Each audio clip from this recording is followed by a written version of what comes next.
Witness the power of the punch. Only on Eros Now. இந்த book எவ்வளவு படிச்சாலும் ஏற மாட்டேங்குடி.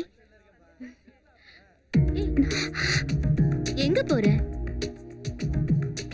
படிக்கிறதுக்கா இல்ல படிப்பு சொல்லி தரதுக்கா? இவன் நடையும் உடையும் பார்த்தா பிபாஷா பாஸ் மாதிரி இல்ல உலக அழகி ஐஸ்வர்யா ராய் மாதிரி. இவ எப்படின்னு பாக்குறவங்களுக்கு தானே தெரியும். பேக்கெட்ல டாலரை வச்சிருந்தாலும் கலைய உன்னால கத்துக்க முடியாது, அதை புரிஞ்சுக்கோ. அதான் ஊர் ஜனங்களுக்கு நல்லா தெரியும் காலேஜ் ப்ரொஃபஸரான உங்க அம்மாவை பத்தி. வீட்டுல பசங்களுக்கு மட்டும் தனி டியூஷன், அதுவும் சாயந்தரத்துல. இவளோட அப்பா வருஷத்துக்கு ஒரு தடவை தான் வீட்டுக்கு வருவாரு. பாவம் அம்மா, அவ என்ன செய்ய முடியும்? இப்படி இருக்கும்போது டியூஷன் எடுக்காம வேற என்ன பண்ணுவா?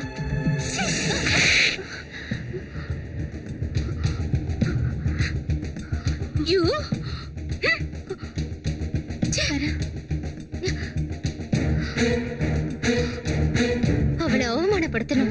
எப்படி? ரேகிங். தப்பு பண்றா. ஏய் சுகுந்தி வராடா. இப்ப பாரு, உலக அழகிக்கு வணக்கம் வணக்கம் வணக்கம். கொஞ்சம் நின்னு போனா நான் குறைஞ்சா போயிடுவேன். வழி விடுன்னு சொன்னேன்.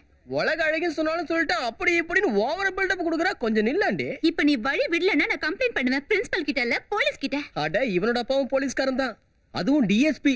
உன்னோட புகாரை இவங்கிட்ட கொடுத்தா போதும், கொண்டு போய் சேர்த்துருவல்ல. என்ன பயமுறுத்துறியா? ஏய்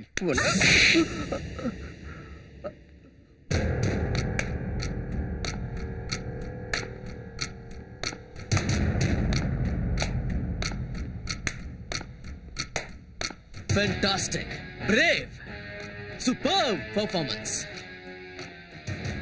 எதுக்குடி அவன அடிச்ச? என் மேல கைய வச்சா நான் யாரா இருந்தாலும் அடிப்பேன். நான் வச்சா பொண்ண மட்டும் இல்ல, உங்க அப்பனை சேர்த்து அடிப்பேன். நான் இப்ப தொடுறேன். வேண்டாம். என்ன அடி? தொடாத. அடி. சொன்னா கேளு. அடி. இனிமே நீ தொந்தரவு பண்ண. டேய் டேய் டேய் மச்சான், வேணாடா. டேய் சொன்னா கேளுடா, கொஞ்சம் பொறுமையா இருடா. மீனா வேணாண்டி, நீ பேசாம இருடி. ஜெனிஃபர் தான் இதுக்கெல்லாம் சரியான ஆளு. அவ காலேஜ்ல படிக்கும்போது இந்த மாதிரி விஷயத்த நிறைய பாத்திருக்காடி. அவளா அடங்குவா, இல்லனா அதுக்கு பிளான் பண்ணுவோம்.